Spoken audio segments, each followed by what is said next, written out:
So considering that you're watching this channel here, you've probably heard the terms like permaculture, obviously, and regenerative agriculture, and you're not really sure what the difference is between the two.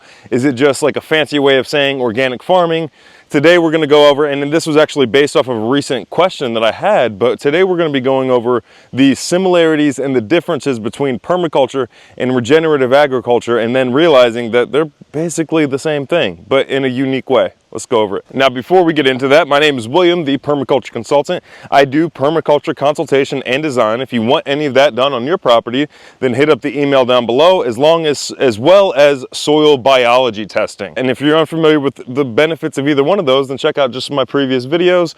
And if you want to see me in person and do a live composting demonstration, then come to Kentucky Sustainable Living Festival. That's linked down below in the comments. It's coming up here soon in July. Can't wait to see you guys there. Let's get on with the video. So let's first start off by defining permaculture.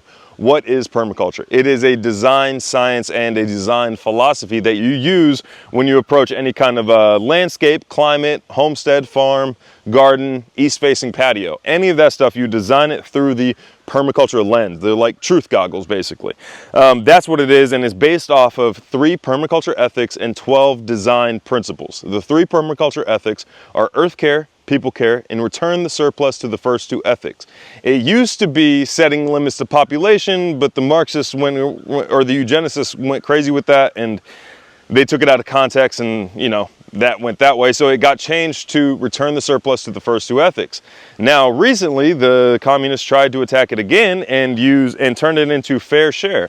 Fair share does not make sense. So if you see somebody spouting fair share, chances are they're probably not getting a whole lot done on their property, or they're more focused on the social aspect, the community building aspect of permaculture, and if you look at the permaculture design manual, it's just one small chapter at the end. That's the only chapter dedicated to building a permaculture society. The rest of the chapters are focusing on how to design within certain landscapes, talking about yields, all that type of stuff. So that's a whole nother side tangent, but that's what permaculture is. 3 ethics with 12 design principles. If you're unfamiliar with the 12 design principles, then check out one of the previous videos that I did. I'll leave it as like a card. It's either up here or up here. One of the corners is popping up right now. If you click on that video, it talks about the 12 design principles and how to attack any property or design any property within those 12 principles. That's what permaculture is. To sum it all up, permaculture is a toolbox. Depending on your scenario, depending on your job, determines what tools you use. So if, like for example, let's just use it in layman's terms, like if I'm a builder, right? And I'm on the plumbing part of the rough end of the house, right? I'm going to use different tools than the electrician that's going to come in after me, right? Or I'm going to use different tools than the HVAC guy, sorry, I can't talk, y'all, HVAC guy that came in right before me. So that's what it is. Depending on the job you're trying to achieve, depending on your scenario, and depending on your landscape, determines what tools you use and in what order you use those tools. The tools that I use here in East Texas might not all apply in, let's say, high altitude desert of Taos, New Mexico. Completely different climates, completely different scenarios, so I'm probably going to use different tools. That's where permaculture comes in. So what is regenerative agriculture? Just in the name of itself, you're regenerating the landscape. It's way past sustainable. Sustainable just means you're breaking even on the landscape. You're not necessarily making it worse, but you're not necessarily making it better either. Regenerative agriculture leaves the place better than what you found it, which is something that we should all be doing. Some examples of that are correctly grazing your ruminants or your animals. Doing the chicken tractor on steroids, that's a regenerative agriculture practice. No-till gardening in your garden or large-scale crops and stuff like that. Using cover crops in your large-scale crops or in your garden. Those are all examples of regenerative agriculture. Now, how is that different than permaculture? It's not. Regenerative agriculture is just a category of tools within the permaculture toolbox. That's what it is. So it's not like you're choosing permaculture over regenerative agriculture. Regenerative agriculture is just a tool within the permaculture toolbox. So it's not like I'm choosing grazing my cows correctly versus some other permaculture practice. I'm just using the correct tool under the subcategory of regenerative agriculture under the larger category of permaculture. A square is always like an equilateral. But not every equilateral is a square. Does that make sense? So like a rectangle is not a square, but it's an equilateral. A square is always an equilateral, but not every equilateral is a square. Hopefully that makes sense. It makes sense to me.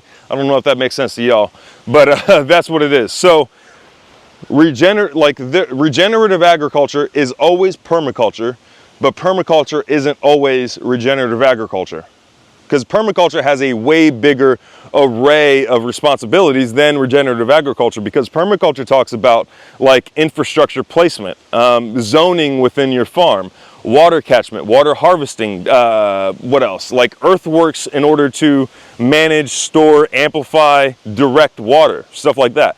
Permaculture deals with a lot more than just the food production aspect of your property. And that's exactly what I do. I'm a permaculture consultant. I come out to your property and I look at all of the factors involved, everything you're wanting to do. And I don't just focus on the regenerative agriculture, although we do focus a lot on that because we all need to eat, but we also focus on a greater array of inputs and variables on your farm. Like you need a place to live, so let's talk about that. You also need water, so let's talk about that. You need shelter with as limited amount of outside inputs as possible. So energy, let's talk about that. Those are all things that I take into consideration whenever I do permaculture consultations. And again, if you need one, hit up the email down below. But remember, permaculture and regenerative agriculture are not separate. Regenerative agriculture is just a tool within the toolbox of your permaculture toolbox. So hopefully that makes sense to you guys. This is a question I get kind of frequently, kind of often, but that's perfectly fine. I'm here to answer your questions, and if you guys have any more questions, then either shoot me an email with them or leave them down below in the comment section. I haven't been doing permaculture Q&As lately because I've been on the road a lot lately. Also did Midwest Preparedness Conference lately. And believe it or not, the permaculture Q&As actually take quite a bit of setup before I can go out there and record. It's not like the tomato steak video that I'm about to do where I just film myself doing it and then there's the content. The permaculture Q&As take quite a bit of setup, so hopefully I can get back into them here pretty soon. I know you guys got a lot of questions and everything, but thank you guys so much for watching. And if you're curious about soil biology tests, check out that video, the 4 organisms that are responsible for everything on your farm. That'll give you a really good base understanding of all of that stuff. But yeah, thank you guys so much for watching. See you guys at KSL. We'll see you next time.